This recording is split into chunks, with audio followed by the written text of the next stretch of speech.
Good morning बच्चों। आज मैं आपको आपके संचयन इस पुस्तक की दूसरी कहानी सपनों कैसे दिन ये पढ़ाने वाली हूँ और इस कहानी के लेखक है गुरदयाल सिंह। बच्चों, हमारे जिंदगी में खेलों का बहुत महत्व होता है। खेलों की वजह से हमारा शारीरिक विकास भी होता है, हमें स्फूर्ति मिलती है, हम उत्साहित हो जाते हैं।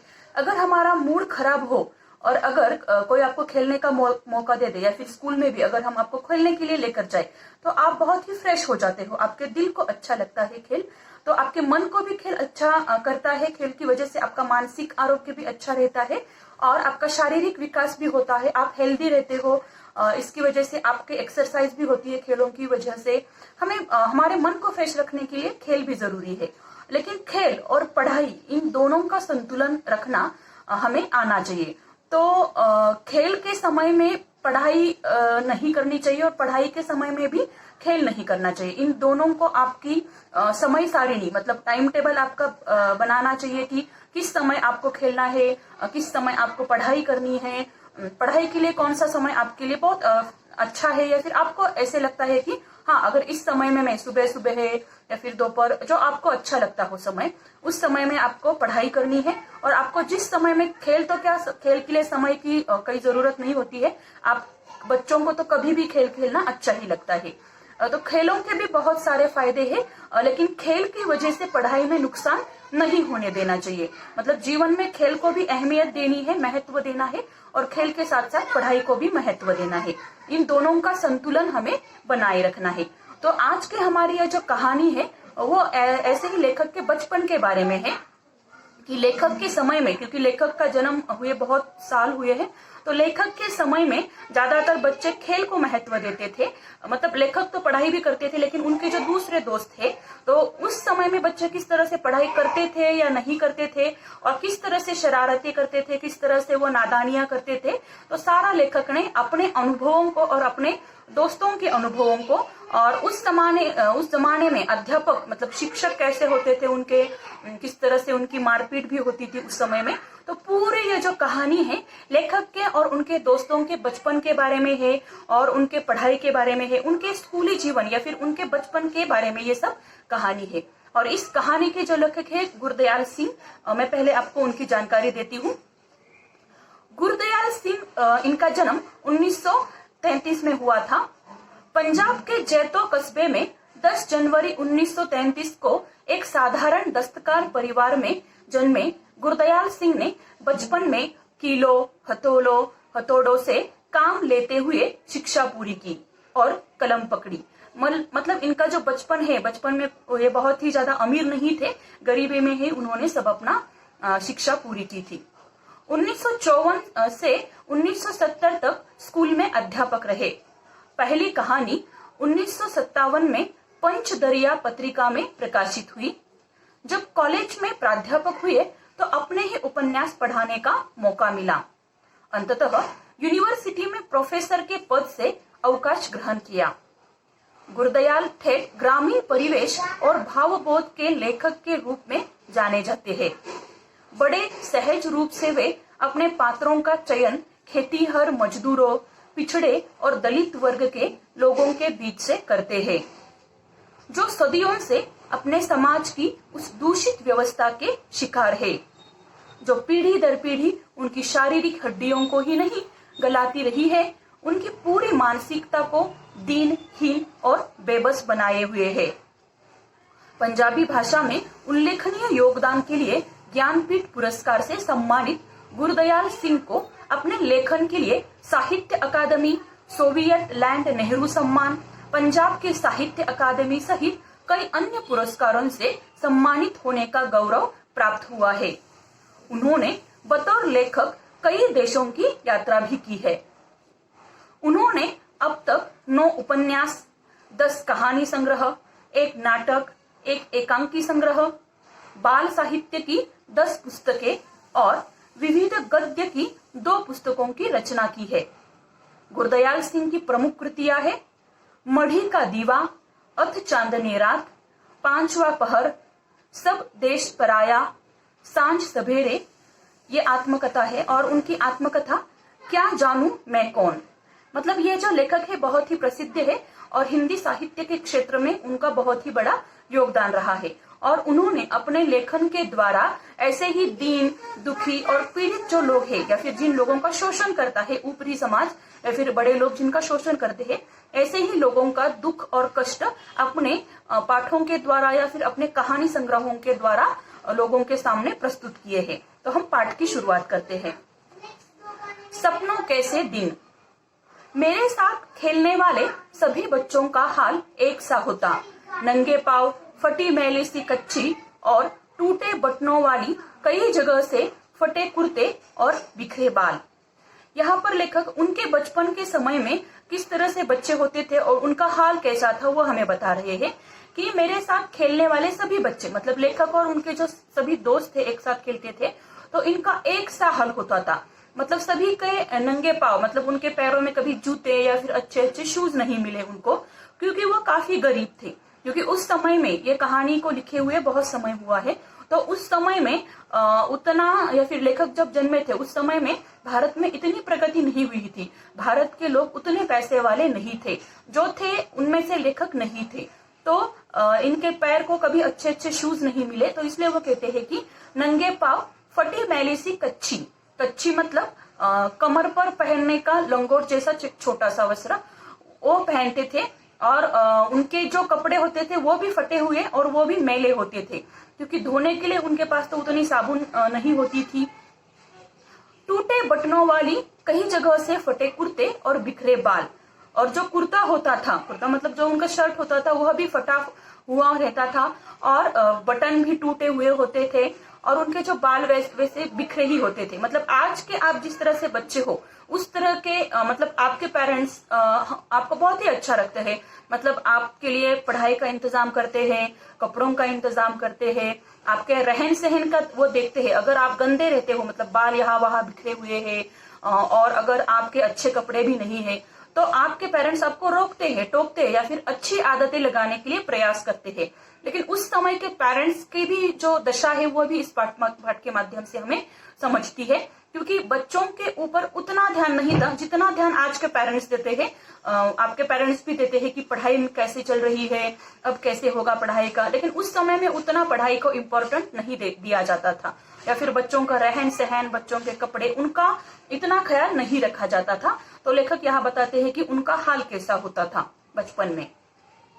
जब लकड़ी के ढेर पर चढ़कर खेलते, नीचे को भागते तो गिरकर कई तो जाने कहां कहां चोट खा लेते और पहले ही फटे पुराने कुर्ते तार तार हो जाते।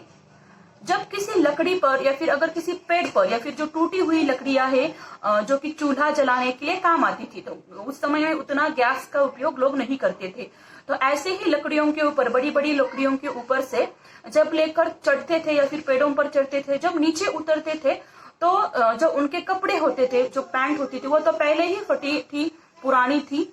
जैसे ही वो उतरते तो वह जो पुराने कुर्ते है, जो शर्ट है, वह पूरी तरह से तार तार, मतलब पूरी तरह से वह फट जाते थे और बहुत सारे बच्चों को चोटें भी आती थी। मतलब ये बच्चे भी बहुत शरारती थे, मतलब सिर्फ उनके पेरेंट्स उनको अच्छे अच्छे कपड़े नहीं देते थे ऐसा नहीं है, ये बच्चे भी बहुत शरारती होते थे, क्योंकि गाँवों में कहीं उछल कूद करने के लिए बहुत सारी जगह होती है, पेड़ होते हैं, नदियां होती है, बहुत सारी जगहों पर वो मौज मस्ती करते थे। और पहले ही फटे पुराने कुर्ते तार तार हो जाते, धूल भरे कई जगह से छीले पाव, पिंडलियां या लहू के ऊपर जमीन रेत मिट्टी से लथपथ घुटने लेकर जाते तो सभी की माँ बहनें उन पर तरस खाने की जगह और पिटाई करती। देखो, जब ये मस्ती कर कर घर जाते थे तो उनकी माँ और उनकी जो बहनें हैं उनको तरस खाना मतलब दया करने की बजाय उनकी बहुत पिटाई करती थी, क्योंकि उनका काम, माँ और बहन का काम इन बच्चों ने बढ़ाया था। क्योंकि उनके जो जो उनके कपड़े होते थे या फिर उनके पाँव भी धूल भरे पाँव होते थे, पूरे मिट्टी से लथपथ होकर वह घर जाते थे। और कई जगह छीले पाँव मतलब कई जगह पैरों को चोट के निशान भी होते थे जब ये बच्चे खेलते थे। और पिंडलिया मतलब घुटने के पीछे का जो निचला वाला मांसल हिस्सा होता है उसको पिंडलिया कहते हैं। और ये इतने लथपथ होते थे, उनके कपड़े भी होते थे और इनके पैर, इनका शरीर भी मिट्टी से, रेत से लथपथ होकर वह घर जाते थे। तो उनकी माँ और बहनें भी उनको बहुत ही डांटती थी और मारती भी थी। कईयों के बाप बड़े गुस्सैल थे। पीटने लगते तो यह ध्यान भी न रखते कि छोटे बच्चे के नाक मुंह से लहू बहने लगा है या उसके कहा चोट लगी है। और पहले जमाने के जो पेरेंट्स थे या फिर अध्यापक भी थे तो वो बहुत ही पिटाई करते थे बच्चों की, अगर बच्चे कुछ गलतियां कर देते थे तो बहुत सारे बच्चों के, लेखक के जो दोस्त थे उनके बहुत सारे बच्चों के पेरेंट्स, पिताजी जो है वो बहुत ही गुस्सेल स्वभाव के थे, बहुत गुस्सा करने वाले थे। तो उनकी इतनी पिटाई कर देते थे लेखक के और उनके दोस्तों के पिताजी कि उनके नाक से लहू, नाक और मुंह से लहू मतलब खून, ब्लड, नाक और मुंह से खून बहने लगता था, फिर भी वह नहीं रुकते थे। उनको चोट भी आती थी, फिर भी उनके पिताजी या फिर उनके जो घर वाले हैं उनकी पिटाई करते थे। मतलब हम ये सोच सकते हैं कि आज के जो पेरेंट्स है या फिर आज के जो अध्यापक है बहुत ही बदलाव आया हुआ है, क्योंकि आपके पेरेंट्स भी आपकी इतनी पिटाई नहीं करते हैं कि इतना खून निकले या फिर चोटें आए। लेकिन पुराने समय में पेरेंट्स ये इतना नहीं सोचते थे, क्योंकि अब शिक्षा के साथ साथ लोगों में काफी बदलाव आया हुआ है। परंतु इतनी बुरी पिटाई होने पर भी दूसरे दिन फिर खेलने चले आते। मतलब बच्चे भी बहुत जिद्दी थे उस जमाने के, घर वाले इतनी पिटाई करते थे उनकी, फिर भी लेखक के दोस्त और लेखक खेलने के लिए चले आते थे। मतलब पिछले दिन इतनी पिटाई हुई थी फिर भी नेक्स्ट डे वह खेलने के लिए चले जाते थे। यह बात तब ठीक से समझ आई जब स्कूल अध्यापक बनने के लिए एक ट्रेनिंग करने गया और वह बाल मनोविज्ञान का विषय पढ़ा। ऐसी बातों के बारे में तभी जान पाया कि बच्चों को खेलना क्यों इतना अच्छा लगता है कि बुरी तरह पिटाई होने पर भी फिर खेलने चले जाते हैं। मतलब लेखक को यह बात अब समझ में आ गई जब लेखक ने अध्यापक बनने के लिए एक ट्रेनिंग लिया था। मतलब जब बीएड कर रहे थे, बीएड की शिक्षा ले रहे थे, तब उनको जब ट्रेनिंग या फिर साइकोलॉजी पढ़ाते थे, मतलब बीएड के समय में उनको बाल मनोविज्ञान, मतलब बच्चों की जो साइकोलॉजी है छोटे बच्चों की, तो उसकी जब वो पढ़ाई कर रहे थे बीएड के समय में, तब उस साइकोलॉजी में उन्होंने पढ़ा था कि बच्चों का मन तो खेलने के लिए बहुत हमेशा तत्पर रहता है। बच्चों को सबसे ज्यादा अगर आप उनको बोलोगे पढ़ाई करोगे तो वो कभी ना कह सकते हैं, लेकिन खेलने के लिए बच्चे कभी ना नहीं कहेंगे, क्योंकि बाल मनोविज्ञान या फिर उनका मन ही ऐसा होता है कि उनको खेलना बहुत अच्छा लगता है। तो इसीलिए पहले दिन पिटाई होती थी फिर भी वो नेक्स्ट डे खेलने के लिए चले जाते थे। मेरे साथ खेलने वाले अधिकतर साथी हमारे जैसे ही परिवारों में हुआ करते। सारे मोहल्ले में बहुत परिवार तो हमारी तरह आसपास के गांवों से ही आकर बसे थे।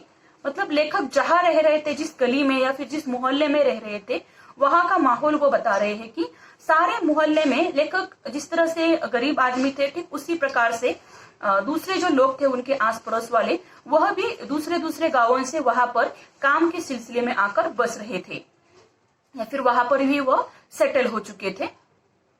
2-3 घर साथ की उजड़ी सी गली में रहने वालों लोगों के थे। हमारी सभी की आदतें भी कुछ मिलती जुलती थी। उनमें से अधिक तो स्कूल जाते ही न थे, जो कभी गए भी पढ़ाई में रुचि न होने के कारण किसी दिन बस्ता तालाब में फेंक आए। मतलब लेखक के जो दोस्त थे वो स्कूल, बहुत सारे बच्चे तो स्कूल भी नहीं जाते थे, और जो जाते थे उनको भी पढ़ाई में उतनी रुचि मतलब उनको इंटरेस्ट या फिर उनको पढ़ाई के प्रति लगाव नहीं था। अगर वो जाते तो स्कूल अच्छा नहीं लगता था उनको, घर वालों को बताकर जाते कि हाँ हम स्कूल जा रहे हैं, लेकिन जाते जाते वक्त वह जो स्कूल का तालाब है वहां पर ही अपना सारा जो स्कूल बैग वगैरह है वह रख देते। फिर स्कूल गए ही नहीं माँ बाप ने जबरदस्ती भेजा।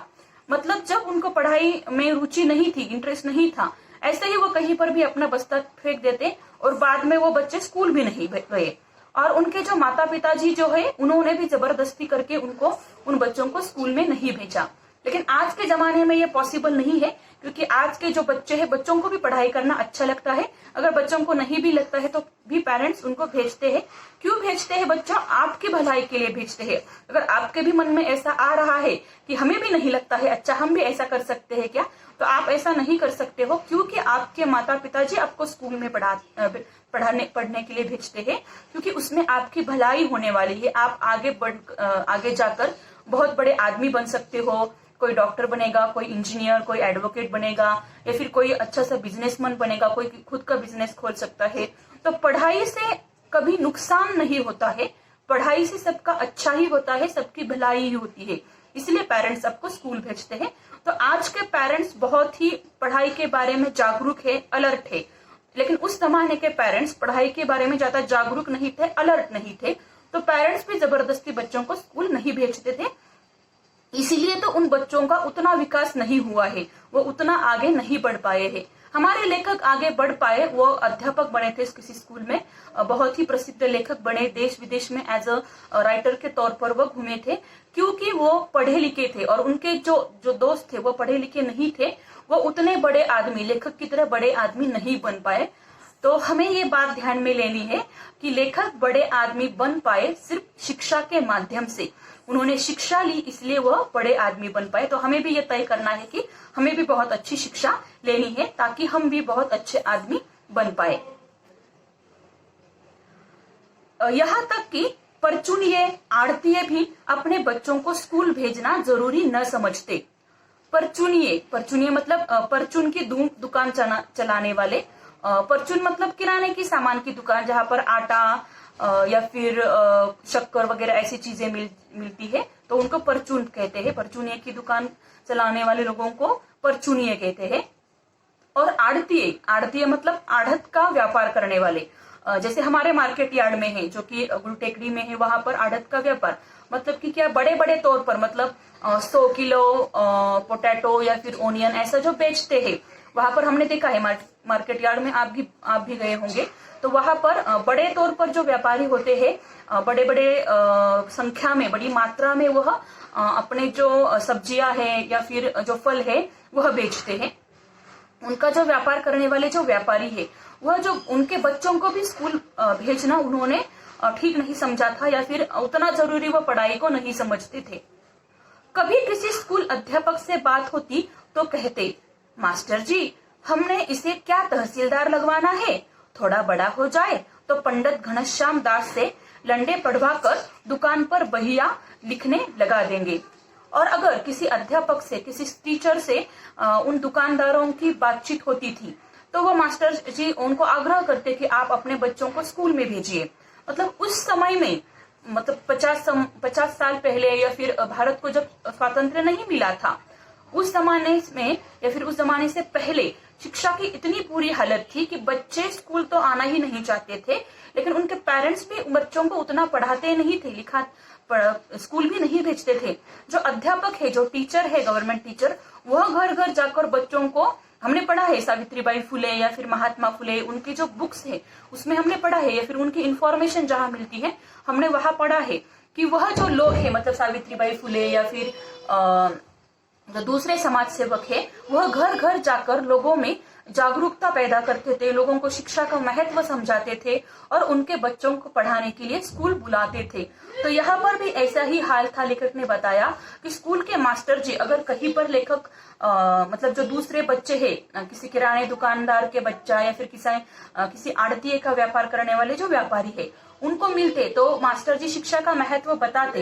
लेकिन यह जो दुकानदार है वह कहते हैं कि मास्टर जी, हमें कहा इसे पढ़ा लिखा कर कोई तहसीलदार या फिर कलेक्टर बनवाना है, हमें तो क्या, इसको हमारा जो व्यापार है वही आगे बढ़ाएगा, जो हमारी दुकान है इस दुकान में भी वह काम करेगा।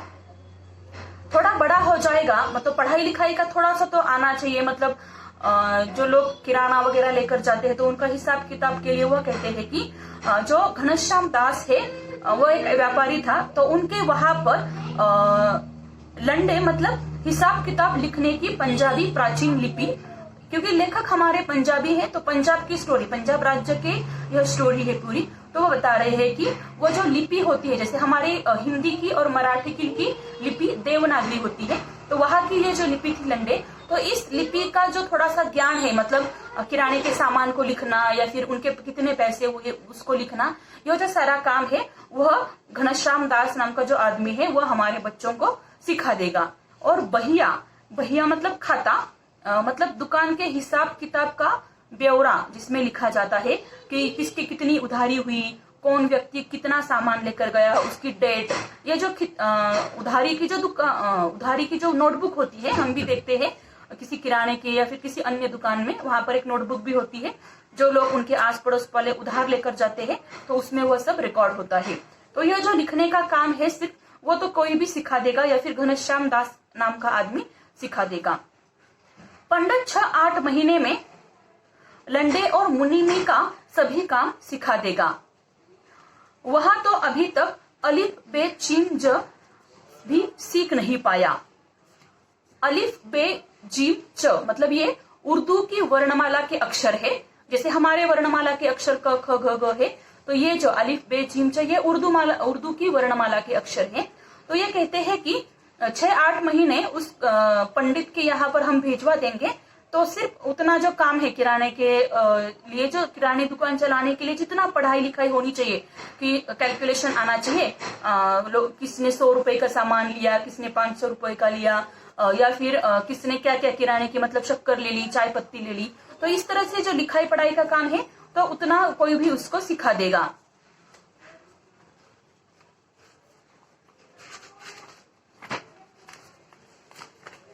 हमारे आधे से अधिक साथी राजस्थान या हरियाणा से आकर मंडी में व्यापार या दुकानदारी करने आए परिवारों से थे, और लेखक जिस मोहल्ले में रहता था तो वहां के जो लोग थे वह आधे से ज्यादा जो लोग थे वह राजस्थान या हरियाणा से आए हुए थे।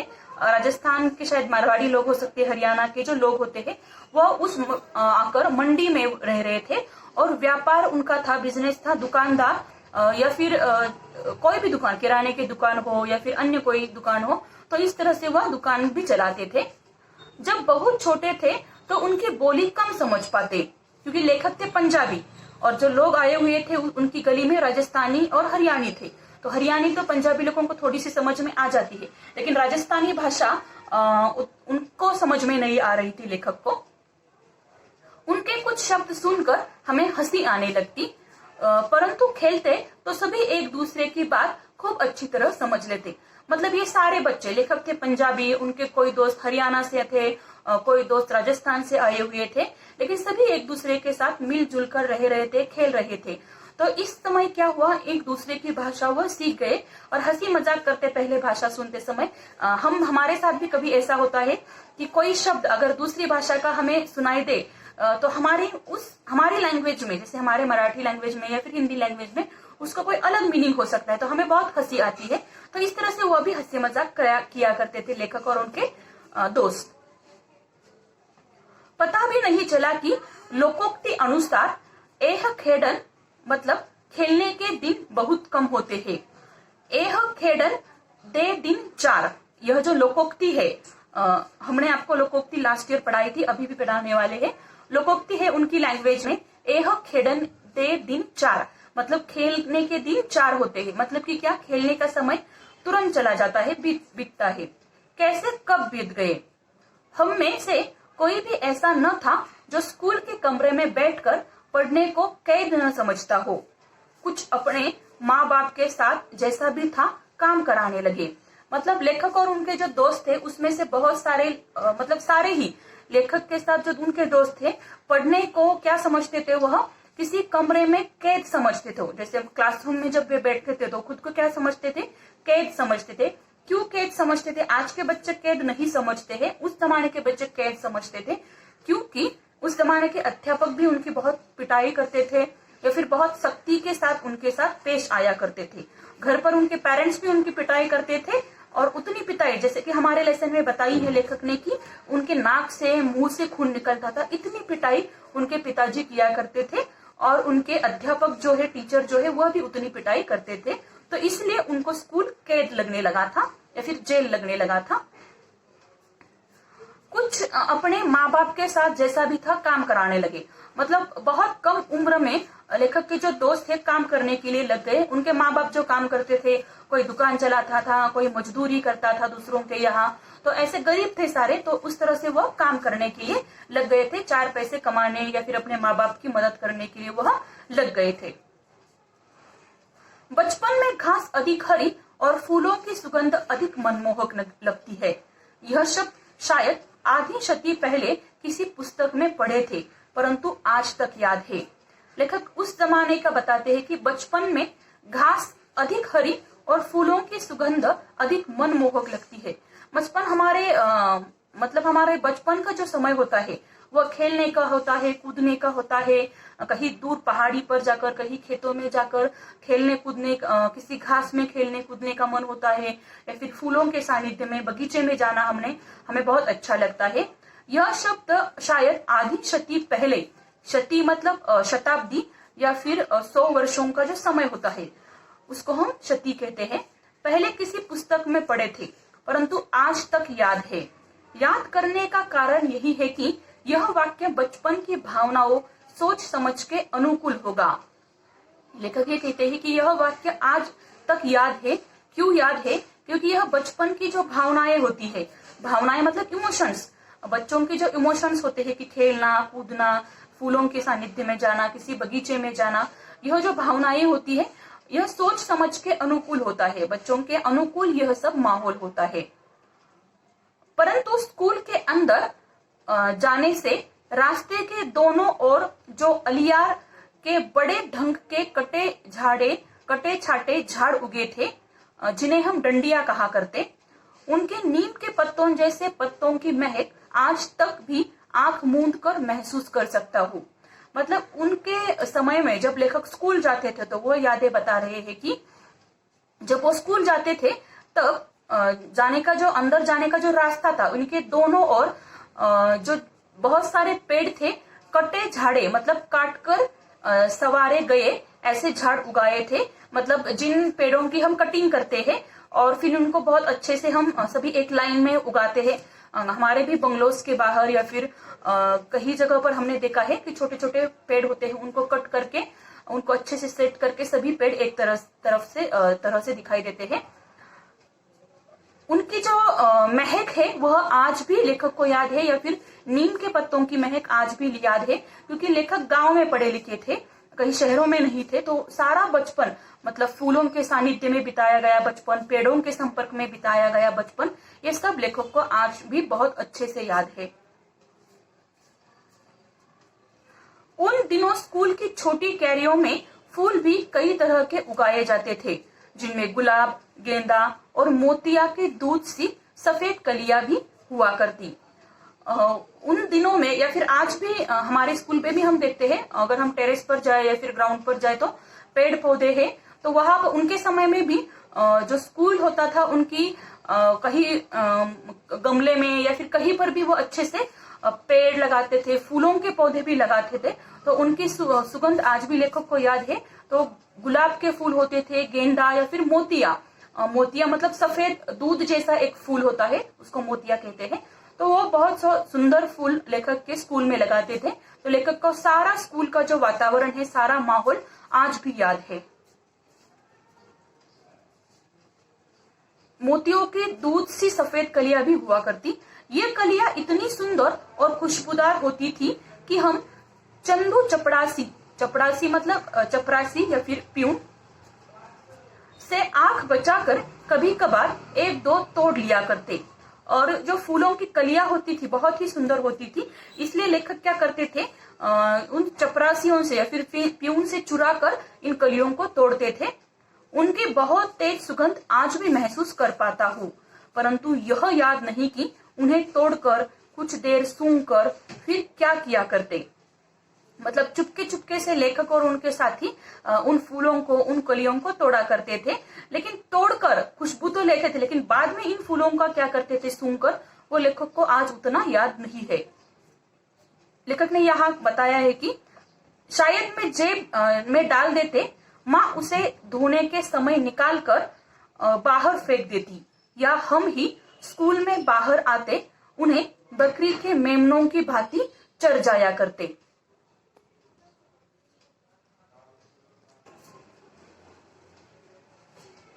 शायद जेब में डाल देते, माँ उसे धोने के समय निकालकर बाहर फेंक देती। अब लेखक को ये लग रहा है कि वह जो फूल होते हैं वह शायद जेब में डाल देते थे, और जब माँ उनका स्कूल यूनिफॉर्म धोती थी तो उनके जो फूल है बिल्कुल मुरझाए हुए माँ को उनके जेब में दिखाई देते थे। स्कूल से बाहर आते उन्हें बकरी की मेमनों की भांति, बकरी का मेमना मतलब बकरी का जो बच्चा होता है वह, चढ़ जाया करते। जब अगली श्रेणी में दाखिला होने तो एक और तो कुछ बड़े सयाने होने के एहसास से उत्साहित भी होते। जब अगली श्रेणी मतलब अगली कक्षा, मतलब नेक्स्ट क्लास में जब जाते थे छुट्टियों के बाद, तब जब ये दाखिला होता था उनको, तो एक और तो कुछ बड़े और सयाने होने का एहसास से उत्साहित मतलब उत्साह से भरे हुए थे। बहुत ही अच्छा लग रहा था उनको लेखक को और उनके दोस्तों को ऐसा लग रहा था जैसे कि हमारे भी बच्चों का ऐसे ही होता है कि जब वो थोड़े से बड़े हो जाते हैं, 8th स्टैंडर्ड से 9th स्टैंडर्ड में जाते हैं, 9th से फिर 10th में जाते हैं, तो उनको ऐसे लगता है कि हम थोड़े से बड़े हो गए हैं, तो इससे उनको अच्छा लगता कि हम बड़े क्लास में गए थे। परंतु दूसरी ओर नई पुरानी कॉपियों किताबों से जाने कैसी बात आती कि उन्हें मास्टरों के डर से कांपने लगते जो पिछली श्रेणी में पढ़ा चुके होते। फिर उनको डर भी लगने लगता था मास्टरों से, उनके टीचरों से, जो कि उनको पिछली श्रेणी मतलब लास्ट का जो क्लास था, मान लो अभी वो 9th में गए हैं तो पहला को 8th जो क्लास था, तो उनकी पुरानी कॉपियों किताबों मतलब जो उनकी टेक्स्ट बुक है, नोटबुक है, उनकी बात आती मतलब कि क्या उनको याद आती वो देखकर कि उस साल उनकी कितनी पिटाई हुई थी। मैंने पहले ही बताया कि उनके अध्यापक, लेखक के दोस्त और उनके जो अध्यापक है वो बहुत पिटाई करते थे, तो उनकी ये जो यादें है वो अभी तक नहीं गई है। मतलब हमारी 2 प्रकार की यादें होती है बच्चों, एक तो अच्छी याद होती है और एक तो बुरी यादें होती है। तो अच्छी यादें उतनी याद नहीं रखते हैं हम, जो कि रखनी चाहिए, क्योंकि अगर हम अच्छी यादें हमारे दिमाग में रखते हैं तो हम ज्यादा पॉजिटिव होते हैं। तो जो बुरी यादें हैं, शायद हमें किसी ने मारा है या फिर किसी ने पीटा है या फिर किसी ने कुछ गंदे शब्द हमें कहे हैं, तो उन यादों को हमें भूलना चाहिए। तो लेखक अपनी यादों को भुला नहीं पा रहे थे। अभी भी यह कहते हैं कि अगर हम नेक्स्ट क्लास में चले जाते थे तो पिछले क्लास की जो किताबें हैं वो देखकर हमें बहुत अध्यापकों के पिटाई की या फिर उनके मास्टरों के पिटाई की याद आती थी, और इतनी याद आती थी वो बुरी की, डर से वह कांपने लगते थे, इतनी पिटाई उनके अध्यापक किया करते थे। तब स्कूल में शुरू साल में 1-1.5 महीना पढ़ाई हुआ करती, फिर 1.5-2 महीने की छुट्टियां शुरू हो जाया करती। मतलब उस समय कैसा होता था स्कूल में, शुरू साल में 1-1.5 महीना पढ़ाई हुआ करती थी, फिर 1.5-2 महीने की छुट्टियां शुरू हुआ करती थी। मतलब हमारे यहाँ पर आज के एजुकेशन सिस्टम में ऐसा नहीं है। हम साल भर पढ़ाई करते हैं, बीच में दिवाली की छुट्टियां होती है 15 दिन, फिर वैकेशन जो समर वैकेशन होती है आपकी वो 2-1 महीना होती है, अलग अलग होती है, छोटे बच्चों को ज्यादा होती है, बड़े बच्चों को कम होती है। अब तक जो अच्छी बात अच्छी तरह याद है वह छुट्टियों के पहले और आखिरी दिनों का फर्क था। मतलब लेखक को वो याद बहुत अच्छी से आती है कि जो छुट्टियों के पहले की याद है और आखिरी दिनों का फर्क था। मतलब आगे दिया है वो फर्क। पहले 2-3 सप्ताह तो खूब खेल कूद हुआ करती। हर साल ही माँ के साथ ननिहाल चले जाते। ननिहाल मतलब नानी के घर में, मतलब अपने मामा के घर में सारे बच्चे जाते थे, जैसे कि आप भी जाते होंगे छुट्टियों में अपने मामा के या फिर नाना नानी के घर पर। तो लेखक भी इस तरह से जाते थे, लेकिन पहले पढ़ाई तो बिल्कुल नहीं करते थे। पहले 2-3 हफ्ते, सप्ताह मतलब हफ्ते या फिर वीक में सिर्फ खेलकूद ही हुआ करती थी, मस्ती ही हुआ करती थी, और फिर वो नानी के घर में जाते थे। वहां नानी खूब दूध, दही, मक्खन खिलाती, बहुत प्यार करती। मतलब हम सभी की नानी या फिर मामा हमें बहुत प्यार करते हैं। तो जब लेखक जाते थे उनके नानी के घर में, या फिर जो सारे बच्चे जाते हैं अपने नानी के घर में, तो हमारी नानी हमसे बहुत अच्छे से बर्ताव करती है, क्योंकि हम बहुत दिनों के बाद मतलब छुट्टियों में उनके घर जाते हैं। तो सारी नानियां दादियां बच्चों से प्यार ही करती है। तो ये लेखक की नानी और उनके दोस्तों की नानी भी उनको बहुत प्यार करती थी, दूध, दही, मक्खन, अच्छा खाना उनको देती थी। छोटा सा पिछड़ा गांव था, परंतु तालाब हमारी मंडी के तालाब जितना ही बड़ा था। दोपहर तक तो उस तालाब में नहाते, फिर नानी से जो जी में आता मांगकर खाने लगते। मतलब लेखक के नानी के यहाँ पर भी जो गांव था, जो तालाब था, वह उनके मंडी के, मतलब जो उनका गांव था खुद का, वहां पर जितना तालाब था उतना ही बड़ा तालाब नानी के गांव में भी था। दोपहर तक उस तालाब में वह नहाते थे। उस जमाने के बहुत सारे बच्चों को, ज्यादा से ज्यादा बच्चों को स्विमिंग करना आता था। तो लेखक भी पूरे दोपहर तक नहाते थे या फिर पानी का मजा लेते थे। फिर नानी से जो जी में आता मांगकर खाने लगते। नानी हमारे बोलने के ढंग या कम खाने के कारण बहुत खुश होती। अपने पोतों को हमारी तरह बोलने और खाने पीने को कहती। मतलब नानी भी उनके जो पोते होते हैं, उनके बेटे के जो बेटे हैं या फिर बेटियां हैं, उनको बेटी का जो बेटा है, मतलब लेखक और उनके दोस्त, उनको उनकी तरह कहती कि देखो ये कितना अच्छे से खाते हैं या फिर कितना अच्छा खेलते हैं, कितना अच्छा ये बोलते हैं, तो तुम्हें भी इस तरह से आना चाहिए। मतलब नानी अपने जो पोते हैं, बेटों को लेखक या फिर उनके दोस्तों का देखकर कहती है कि तुम्हें भी इस तरह से बर्ताव करना चाहिए, उस तरह से तुम्हें खाना चाहिए या फिर उस तरह से तुम्हें बोलना चाहिए। अपने पोतों को हमारी तरह बोलने और खाने पीने को कहती। जिस साल ननिहाल न जा पाते उस साल भी अपने घर से थोड़ा बाहर तालाब पर चले जाते, कपड़े उतार पानी में कूद जाते और कुछ समय बाद भागते हुए एक रेतीले टीले पर जाकर रेत के ऊपर लेटने लगते। मतलब जब लेखक तालाब पर जाने का उनको मौका मिलता था तो वह तालाब पर खेलने के लिए जाते थे और कपड़े उतार कर वह पानी में कूदते थे, वहां पर स्विमिंग करते थे और भागते भागते रेतीले टीले, टीला मतलब छोटी पहाड़ी, रेतीले मतलब रेत की जो छोटी सी पहाड़ी होती थी, मतलब कोई बहुत बड़ा पर्वत नहीं, लेकिन रेत के जो छोटे छोटे पहाड़ होते हैं वहां पर जाते थे और वह उस रेत के पहाड़ पर जाकर लेटने लगते, ताकि क्या हो, उनके शरीर को पूरी वह रेत या फिर बालू लगे। उनका ये खेल था। गीले शरीर को गर्म रेत से खूब लथपथ कर उसी तरह भागते। मतलब वो जानबूझकर ऐसा करते थे, ये इनका खेल था कि गीले शरीर से ही ऊपर जाना और वहां पर लेटना, ताकि उनकी जो गर्म रेत है, गर्म जो बालू है, उनके शरीर को लग जाए, जो छोटी छोटी रेत है।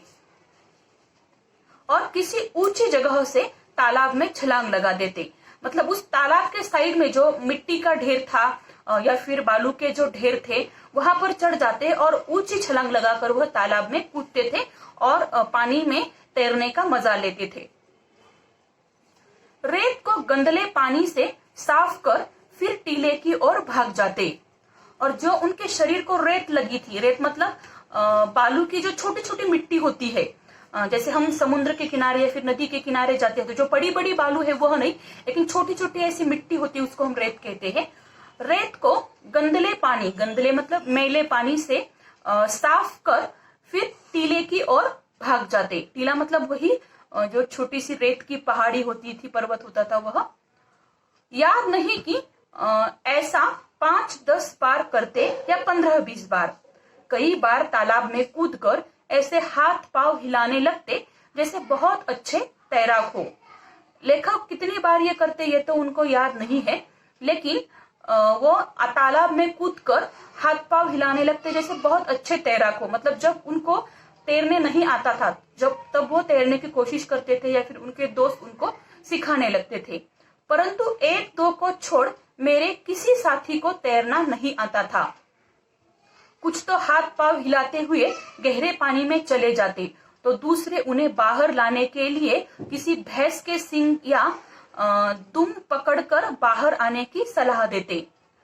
मतलब सारे बच्चों को तो तैरना नहीं आता था, कुछ किसी को तैरना आता था, फिर भी ये बच्चे रिस्क लेते थे पानी में उतरने की, क्योंकि ये तालाब उतना जैसे समुद्र बहुत बड़ा होता है या फिर उसकी जो नीचे की जो लंबाई होती है वो बहुत होती है, तो तालाब की उस तरह नहीं होती थी, वो तालाब छोटा सा था, उतना नीचे हुआ नहीं था। तो इसलिए जब ये नहाते थे तब दूसरे बच्चे भी उनकी मदद करते थे, क्योंकि अगर कोई नीचे गहराई तक जाता तो एक दूसरे उन्हें बाहर लाने के लिए भैंस के सींग या दुम पकड़कर बाहर जाने की सलाह देते। मतलब कि क्या, कि तुम एक तो बाहर आ जाओ, या फिर कुछ बच्चे बाहर निकालने के लिए मदद करते थे तो कुछ भाग भी जाते थे, क्योंकि उनको डर था अगर उनके घर वालों को पता चलेगा कि ये बच्चे भी इनके साथ में थे तो उनकी पिटाई हो सकती थी। उन्हें ढाढ़स बंधाते, ढाढ़स बंधाना मतलब सहारा देते थे कुछ बच्चे।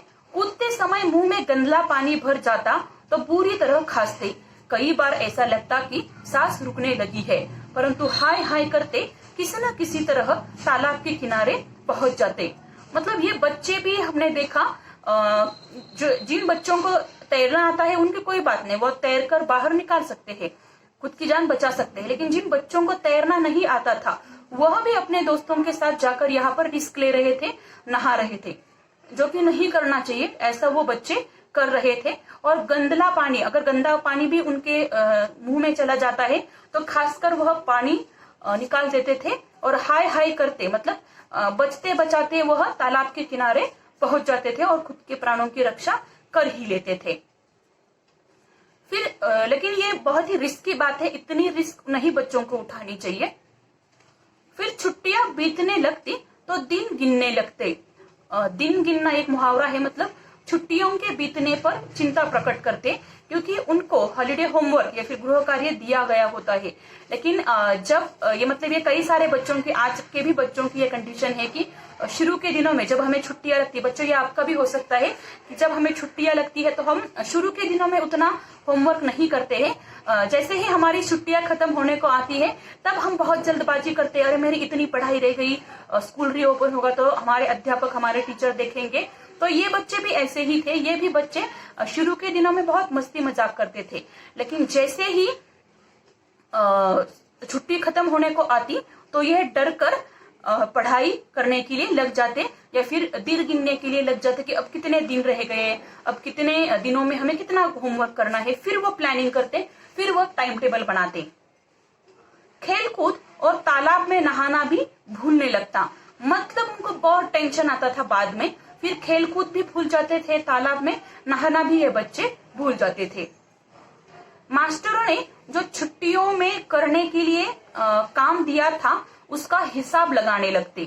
हिसाब लगाना मतलब छुट्टियों के अनुसार काम बंटना, मतलब अब कितने दिन बचे हुए, 20 दिन बचे हुए हैं तो 20 दिन को मतलब एक एक दिन में कितने लेसन का हमें पढ़ाई करनी है, इस तरह से वो टाइम टेबल बनाने के लिए लग जाते। जैसे हिसाब के मास्टर जी 200 से कम सवाल कभी न बनाते, मन में हिसाब लगाते कि यदि 10 सवाल रोज निकाले तो 20 दिन में पूरे हो जाएंगे। मतलब वो टाइम टेबल बना रहे कि एक दिन में अगर हम 10 सवाल लेते हैं, 10 सवालों के आंसर लिखने को लेते हैं तो 20 दिन में कितने होंगे, तो हमारा गृह कार्य या फिर होमवर्क 10 दिन में पूरा होगा या नहीं, इस तरह से वो प्लानिंग किया करते थे। मतलब इस लेखक ने इस कहानी के माध्यम से हमारी ही स्टोरी, मतलब सारे बच्चों के, आज के जमाने के भी बच्चों का यही हाल है कि हम शुरू में पहले एंजॉयमेंट करते हैं, बाद में पढ़ाई के बारे में सोचते हैं, फिर हम बहुत डर जाते हैं, अरे 10 दिन रह गए, छुट्टी खत्म होने को आई है तो हमें अब और पढ़ाई करनी चाहिए, हमारा जो जितनी पढ़ाई दी है वह हमारी पूरी होनी चाहिए इस समय में। मतलब ये जो कहानी है, कहानी पढ़ते समय एंड तक आपको ऐसे ही लगेगा कि ये हमारी ही कहानी है, क्योंकि बच्चे तो एक समान होते हैं, आज के क्या और पिछले दिनों के क्या थोड़ा सा फर्क आ सकता है। तो इस कहानी के माध्यम से लेखक ने उनके बचपन के बारे में हमें बताते बताते हमें ये महसूस कराया है कि शायद ये हमारी ही कहानी है। और इस कहानी के माध्यम से हमें यही समझता है कि उस जमाने के बच्चे कैसे थे और आज के बच्चे कैसे हैं, समानता किस चीज में है और कुछ विपरीत बातें हो सकती है वह किस चीज में है। इस कहानी का अगला हिस्सा मैं आपको नेक्स्ट लेक्चर में समझाऊंगी।